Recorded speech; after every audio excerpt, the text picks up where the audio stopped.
about how special, growing up on the stands and stuff, watching. Is it's still now every day? It still has that buzz, doesn't matter how many times you play here? Oh yeah, always. I absolutely love playing here. I mean, it sounds very biased as a Welshman saying it's the best rugby stadium. I'd say Twickenham's a fantastic stadium to play in. That's probably my next favourite or the nearest atmosphere to here, but I think it is unrivaled from an atmospheric point of view, especially when the roof is closed. Teams always argue about having it open, and people might from the outside argue what's the difference, but as a player it does make a big difference. So I feel very privileged to play here. Every time you lined up in the anthem, you've got a home match, and a very special occasion. Yeah. I guess the problem is it also lifts the opposition half the time as well. Like Warren was talking about, the All Blacks saying that. I think particularly with Australia, I think that's why perhaps playing in a neutral venue like Twickenham in the World Cup might actually be a good thing for it. Whenever Australia seems to come to the Millennium, the halfbacks in particular, whether it's Craig Cooper or Foley or Genia, they seem to absolutely love playing here at the Millennium Stadium. So it might be good to have a change of venue, but Australia in particular definitely seem to thrive here.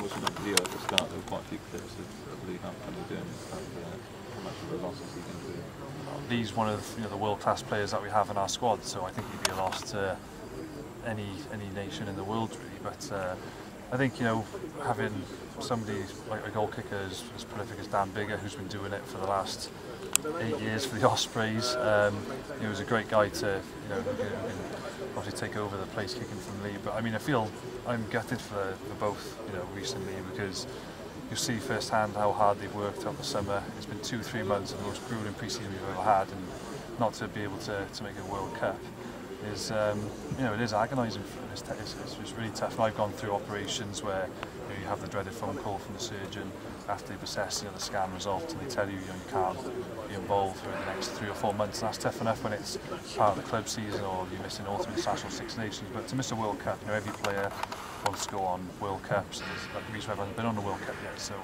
he'll have to wait another 4 years until he has that opportunity again. So that's what makes it even tougher, is the fact that it's sort of global competition you want to be involved in, and it's a real shot window for yourself and the team, and you can't go. So that's what makes it so tough. What's the mood like now when it comes to hitting camp hard? I mean, Warren was just saying that you quite a few, when the injuries happened on Saturday, a few of the guys looked around and thought, Christ, that could be me. I remember, I saw Reece was down, and to start with, you always think it's just precautionary when the people come on.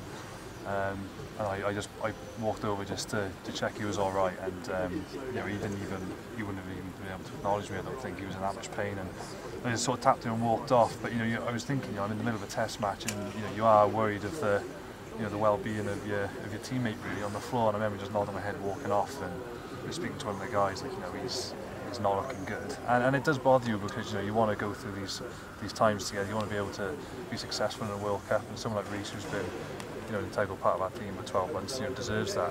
And so it is disappointing. You have to snap out of it and crack on when you play, but you can't help but worry for the player. Something difficult because of that?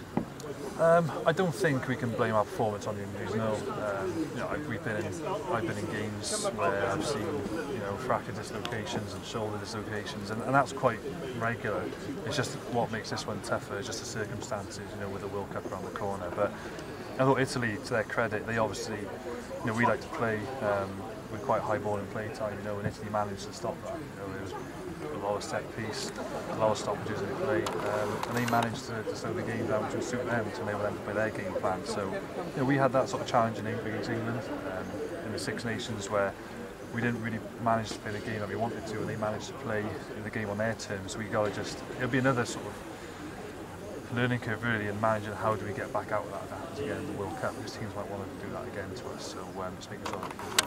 I suppose the brutal nature of sports, Sam, though, is that the injuries are a blow, but you have to move on quickly and focus on what's ahead. I mean, the injuries, you're obviously devastated for any player who gets injured, but it's not being harsh, but it's quite regular as a professional player. You're quite used to dealing with players going through operations, and I've been through it 4 times myself. I've been under the knife, and it's just normal. Remember, the first 2 games didn't have any casualties, and I remember thinking all averages, you're going to lose a couple by the World Cup.